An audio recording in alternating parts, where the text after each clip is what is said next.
So thank you for joining me here so late in the day and so close to happy hour for my talk. Sharks in the water, open source component risk, and mitigation. Okay.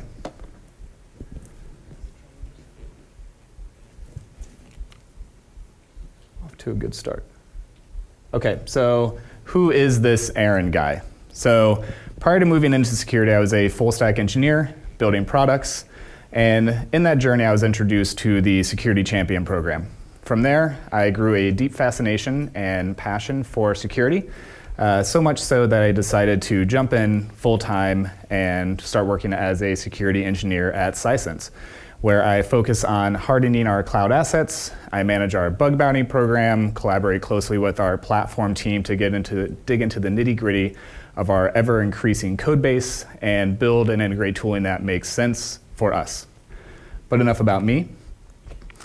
This compass is our meta navigation table, which helps set a course for where we're going today. We'll start with the component risk landscape, diving into the numbers of the open source software supply chain, which I'm calling OS3C, mostly because I got tired of typing OSSC, attack surface, and why this is important. Then we'll make our way to manually navigating these murky waters and how placing trust in our teams is paramount to success on this journey. Finally, we'll wrap it up with creating an autopilot system that will complement the process that we've already put in place. So by the end of this talk, you should have a solid understanding of the risk, how to navigate the murky waters of the open source supply chain, and how to provide the necessary context and knowledge to stakeholders of all kinds across your organization. Let me begin this section by saying that while these numbers may seem like I am bashing the open source community, I'm certainly not. I love open source. I use it constantly, especially in all the products that I'm building and all the tooling that I'm building as well.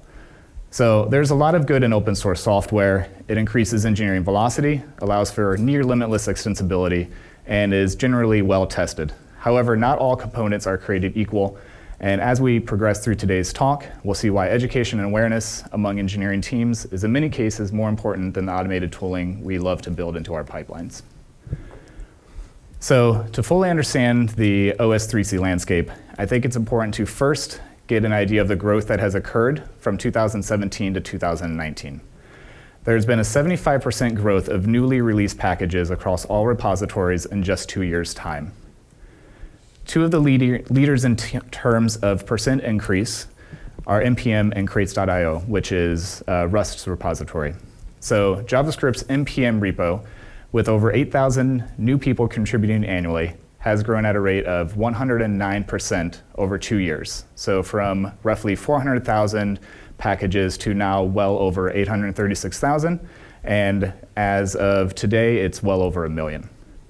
The fastest of them all, though, is Rust's Crates.io package manager, growing from 7,000 packages to now over 25,000 in just 2 years' time. This is pretty rapid growth. So much so that the engineering community has access to almost 22,000 new component releases every single day since 2018. There's an impressive amount of work being done across all industries, and most of it is fueled by the open source community.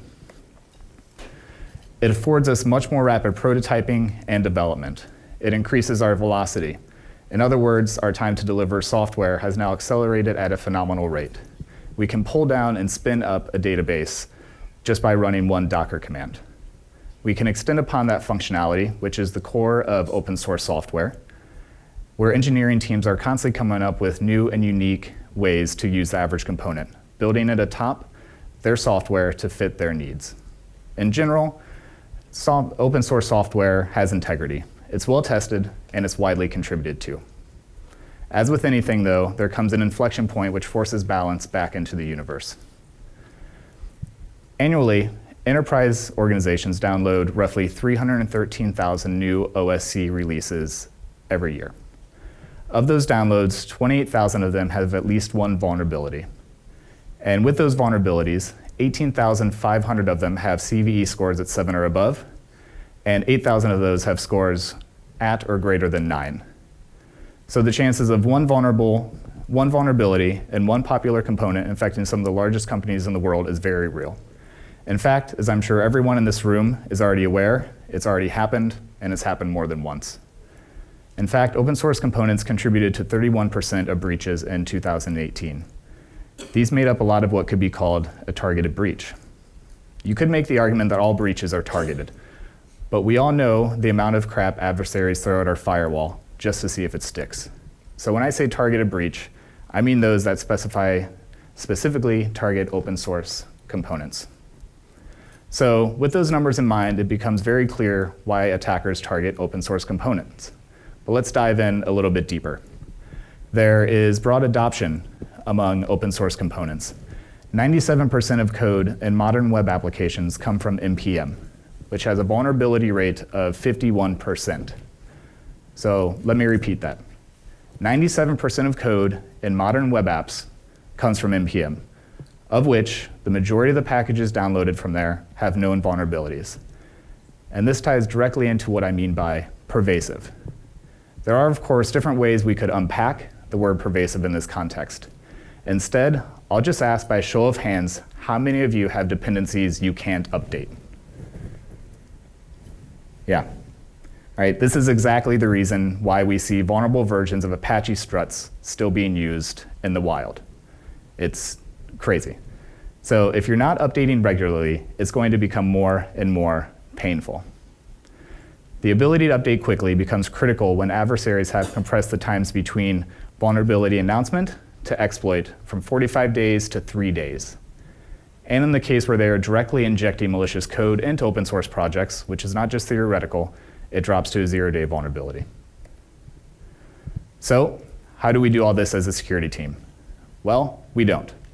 It's all about placing trust in our teams and our counterparts across the organization. So the first step in this journey is don't be an Ahab. We're not going to be able to control everything. As Frederick Lee mentioned this morning, our engineers are the experts of our code base. They're the ones who have all of the context. Our engineers and our product leads are champions and our advocates. Remember, your development team is not your white whale. So to keep your application and the people who power it afloat above the depths, it's our role to guide the wheel and lean in when requested and when it's necessary. This comes in 3 parts: building education, raising awareness, and creating partnership. For education, it's all about finding space. If your organization has lightning talks or lunch and learns or some other forum in which you can share, that's a great space for sharing the knowledge. Otherwise, create a Slack channel to share hacks, but put together a write-up and outline the cause and remediation as well. Lead in-depth comprehensive sessions about all the cool shit you're building in the DevSecOps space. Create a time and a forum to engage, no matter what you want to teach on. Share your risk evaluation techniques. So help your devs and your product partners better understand the risk of a feature or a component. Let them drive it. Awareness. Expose a dashboard with all the aggregated scan results in one place. Open it up for your stakeholders, like your execs, your product leads, and your engineers to view. You'll be surprised at some of the outcomes you can get from that. Add your engineering team to your GitHub security alerts. If you're not aware, this is as easy as flipping a switch in your organization. From there, you can actually set up an automated bot that will update a lot of the components for you.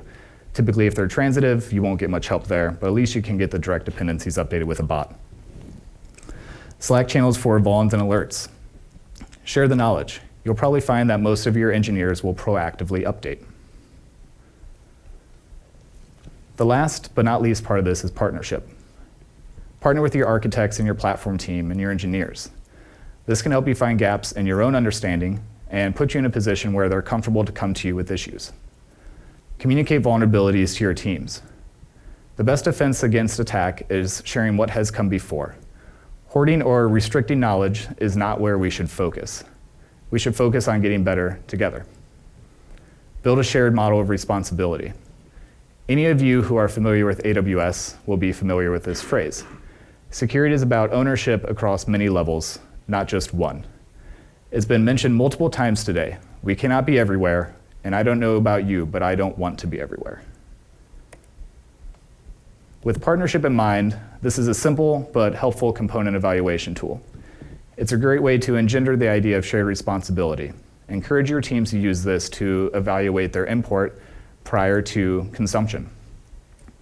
So when was the last time the component was updated? This can easily be seen by navigating to the changelog within the repo. Or typically you can just look at the file contents themselves and see when the last time it was updated. If you see a component has not been updated for 4 years, it's likely not something you want inside your code base. Popularity. What kind of attention does it get from the open source community? If it's on GitHub, are there stars and watchers? How's the documentation? Does it seem like you can work with this? And for vulnerabilities, I recommend they go to resources like CVE Details or NIST's National Vulnerability Database to search for known vulnerabilities within those components. Check out the issue tracker as well. It's a primary metric that I like to use. Are their maintainers responsive to the community? Do they respond thoughtfully and help consumers with their product and their API? If it's an unpopular project, there may not be many issues. However, it's a popular one and you see a lot of issues that are not getting resolved, that may tell you that it's not something you want to work with. And thoughtful imports are the intersection of them all. This is where you can talk to your eng team about being mindful about what they are importing. One of the first things I bring up is the unfortunate scenario of left pad. I'm sure a lot of people in this room have heard of that, but if you haven't, it's an npm package. The developer unpublished it. It was an 11-line piece of code that, once it was unpublished, broke Node, Babel, Travis CI, and a lot of the other applications and tools. Open source tooling is all about not reinventing the wheel, but in my humble opinion, there are wheels and there are blunt tools. LeftPad was a blunt tool that could have been written instead of imported. Applying autopilot is where we get to chat about that sweet, sweet automation. But remember, automation is only a complement to all the other processes we've already established, like partnership and education. The first piece, scanning, is the most straightforward. And why do I say choose a tool? Even myself, as someone who loves to build and write code, unless you have unlimited time or resources, building your own scanner is just not a viable option. Instead, you're going to choose a tool, maybe even an open source one. You can see if it can scan itself. And this, in my opinion, is a wheel. No need to spend the man hours on building something that can be acquired relatively cheaply. You'll also need to decide on your trigger. Will it be a cron job running in a kube cluster, or will it be triggered by every PR into your master branch? Either way, the output needs to be consumable. So configure it in such a way that allows for easy consumption. Ingestion. This will allow us to model and reduce unnecessary noise. It gives us more agility so we can change and react to our software development lifecycle in a more predictable and controlled way. So it allows us to act on our own best assumptions and even adjust some of our worst ones down the line. We can use it to reduce noise. It's possible to tweak your scanning tools to reduce the noise as much as possible during configuration. However, there are instances where we want to have more fine-grained control. Building an ingestion API gives us the ability to shape and transform the data any way we like. And this is what makes data modeling so important. Upon ingestion, we need to then be able to pull out that data and make sense of it. So unless you're using a really cool tool that can materialize those views for you on the fly, where you don't have to worry about remodeling your data, it's an incredibly important thing to start getting right at first. So report. This is where we aggregate and visualize in intelligible ways and distribute to stakeholders. This is a good place to build a high-level executive dashboard. So there are no more ad hoc reports, and everything will be at their fingertips. And share. Since we've already established a partnership with our engineering counterparts, we can work with them to get deeper insights into the findings to gain more learning. And then we repeat the process all over again. So thank you, BSidesSF, for inviting me to speak here today. and happy 10 years. Thank you to my team who is out here, and thanks to all of you for being here today, and I'll see you at happy hour.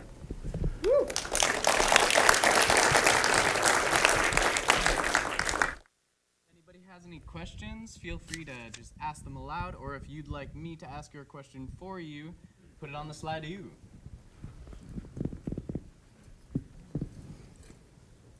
We have one in the back, yeah. Do you have any, you mentioned you felt tools to scan were affordable. Do you have any suggestions? Do you mind repeating that? You said in the talk that you said you felt scanning tools were relatively affordable. Do you have any? Sorry about that. Do I have any recommendations?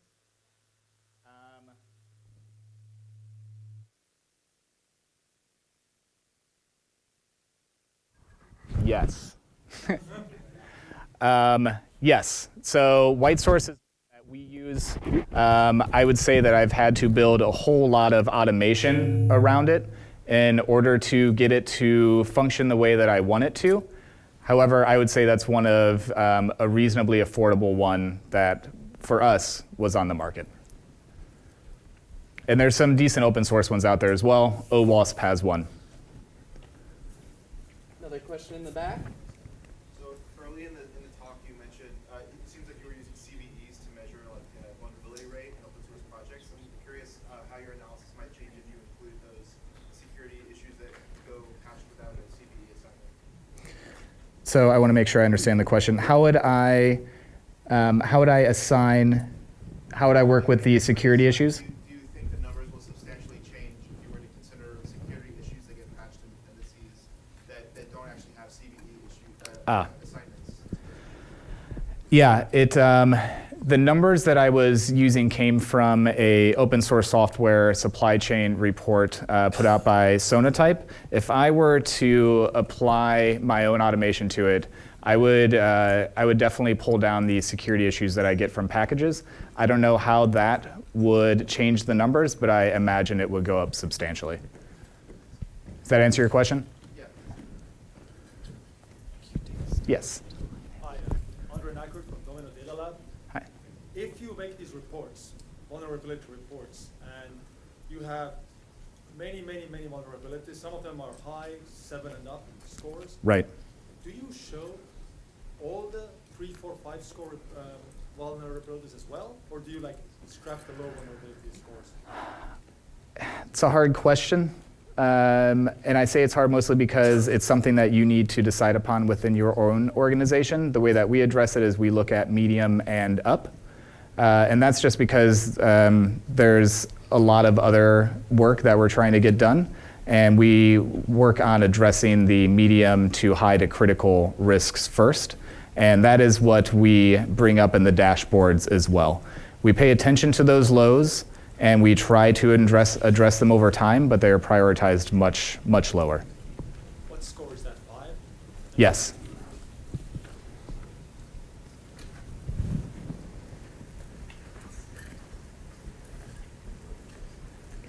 Yes. Is there any tools for small teams to use? If you just have one repo and haven't updated the packages in a while, is there a good way to monitor that? Yeah, I would use Dependency Scanner, which is the one that OWASP puts out. Jeremy Long is the maintainer on that, and that's one that I would recommend. Yeah. Any tips about, so you go through the process of reviewing an open source component when you first considered using it. But I mean, ideally if you're using a framework, you watch that, you watch the release notes and stuff, no problem. But 3 levels up, stuff that component uses, and it's hard, because continuous monitoring of all those dependencies. Any ideas or tips that can help with kind of the monitoring, after you've decided to use it, and then, now this thing is not being maintained anymore? Yeah, so transitive dependencies are an incredibly hard thing to manage. You have to go through different layers to update, to find that resolution path to update. And oftentimes, working down that path, you're going to find you'll end up breaking your product along the way. I don't have a really good answer around how to manage the transitive dependencies outside of setting up in something like a yarn lock. You can, or a package JSON, you can actually set up the resolve dependencies routes. And then I would just make sure you're not breaking your suites there. There is a tool out there, though, that will actually climb that resolution dependency for you and update it in an automated way. Yeah, it was less about actually how to do it as versus like the monitoring aspect, because like the judgment call of like, is this open source project doing well right now versus 5 years from now, like just being aware like, oh, I need to get rid of this component in the first place. Like it's hard to remember to go back and just periodically check on. I see, over time. So that goes back to reporting and having a visualization, or at least some kind of tracker. That way you can have an age of a vulnerable component, and that way you can point to either different teams that are using this to ask if there's something that they can use in lieu of this component. Especially, there's a few out there that keep popping up for us that have vulnerability after vulnerability. I don't know if that helps answer your question. Yes? So how do you kind of navigate, for lack of a better way to put it, vulnerability fatigue? Because I already run like our infrastructure vulnerability management program, and as is, I think people have like brief moments of PTSD when they see a Slack DM from me. Yep. And my boss wants me to now start looking at our open source packages, which, like, yes, I support it. But it's already hard to get people to be like, yes, I'm going to drop everything I do and roll the fleet. How do I get them to be like, yes, I'm going to stop working on writing new code and I'm going to go back to my old code? So what I typically end up doing there is I meet with a couple of our engineering managers and a couple of our product leads once a month to resolve things that are coming from our bug bounty program, unless it's critical, of course, and then also things that our scanners are finding as well. And that way we can meet on a regular cadence and help resolve these on a regular cadence. And it feels like less of an ambush and an ad hoc request, and it becomes more of a process that we continue to refine over time. Yeah, there's also, do you have any insight on, because we also have bug bounty and people tend to be more receptive Yeah. to receiving feedback from that. I think because there is, unsurprisingly, we all know how bad computers are. So we're all like, I'm tired of things that computers are telling us. Like, Right. we want things from people. So I think there's a lot of frustration about like, oh, we just have to check boxes for compliance. Have you found a good strategy for being like, no, these scanners are actually giving us useful information? Yeah, so I think the best way to do that is to actually reproduce or find some reproduction of it. There's a whole lot of YouTube resources out there where you can find people actually exploiting these vulnerabilities. And that's a nice way to humanize it and move it further away from the scanner and move it closer to the individual level, and where you can actually show this is something that you can actually do in the wild and something that we should consider escalating and moving up the priority chain. And I mean, try doing it yourself, because that's always a lot of fun to hack on shit, right? Cool, thank you. Yeah. All right, that is all that we have time for right now. If you have additional questions for Aaron, talk to him later. Thank you.